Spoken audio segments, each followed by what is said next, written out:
40வது சங்கீதம் 7-8 வசனம் சங்கீதக்காரனாகிய தாவீது சொல்லும் பொழுது அவதமாய் சொல்லுகிறார், புஸ்தக சுருளில் என்னை குறித்து எழுதியிருக்கிறது.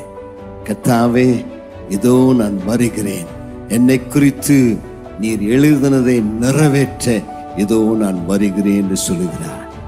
இந்த உலகத்துல பிறந்த ஒவ்வொருவரை குறித்தும் பரலோகத்தில் ஒரு புஸ்தகம் உண்டு. உங்கள் வாழ்க்கை குறித்து தேவனுக்கு ஒரு நோக்கம் உண்டு. உங்கள் வாழ்க்கை குறித்து தேவனுக்கு ஒரு திட்டம் உண்டு.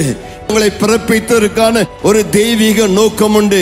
உன்னை சும்மா கத்த இந்த உலகத்துல ரட்சிக்கவில்லை. கத்தனை ரட்சித்த நோக்கம் நீ அவருக்காக அவருடைய திட்டத்தை நிறைவேற்ற, அவருடைய தெய்வீக ராஜரீக தீர்க்கதரிசன திட்டத்தை நிறைவேற்றும்படியாகவே உன்னை இந்த காலத்தில் அவருடைய ராஜ்யத்தில் வைத்திருக்கிறார். கர்த்தருக்கு மகிமை உண்டாவதாக.